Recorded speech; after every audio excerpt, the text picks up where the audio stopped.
So this is just a quick short stack strategy.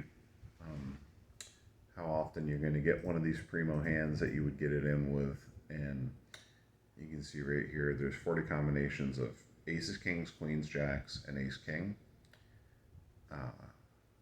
and that's 3%. So 3% of the time you're going to get those hands. So after every 4 orbits, playing 8-handed, you should get one of these hands. It's going to cost you about $28 in 2.5 to go through those 4 orbits, and then when you get one of these hands, what you're looking for if you're playing short stack strategy, it's profitable to play this on even not that great of a game, but if you're in a game that has what you're exploiting is that has people that are someone on the table is raising like 80 to 90% of the time, that means that when you do get this golden hand after 32 hands, you play 32, 34 hands, and then finally you get your pocket queens. In almost any position except for the small blind or the hijack or the cutoff, when you get that hand, and this is excluding if it was straddled, you want to limp. Because with raising 80 to 90% of the time, then there's just such a high probability that somebody bets 20 to 30 bucks and maybe even gets 1 or 2 callers before you shove for 200. And then you're guaranteed to lock up 60 to 70 bucks without even going to showdown. And if you do get called, you probably have the best hand anyway. So it's a really great way to exploit loose 2-5 games. The other valuable thing is if it's straddled, you don't have to, and you really shouldn't wait for somebody to put in a raise, because say it's straddled and there's 2 or 3 callers, there's already 40, 50 bucks in the pot.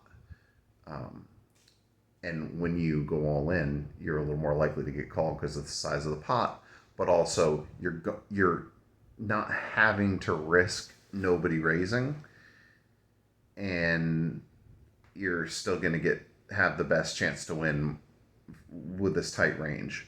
Now, if it's a really loose game and like 80 to 90% of the straddles are getting raised, then do the same thing, but you're more likely to get called because they're going to be getting better pot odds. But if your range is a snug, then you don't really care. You kind of are more wanting to get a call and happy either way, because if nobody calls, you're getting a pretty good price if you slow played on a straddle and then somebody raised to 50 and you go all in for 200, because now you're going to get 90 to 100 bucks if nobody calls, and that's no showdown, you win 80 or 90. But if somebody does call, instead of turning 200 into 400, you're going to turn 200 into 500. And this is pretty much, snug, optimal short stack strategy in 2.5 if you can exploit 2.5. Now, one thing that's very key on 2.5 is to find a place that has several 2.5s going where it's not going to be too big of a deal to switch tables, because once you turn 200 into 450, this no longer works, because now you're sitting on, instead of 40 big blinds, you're sitting on like 100 big blinds.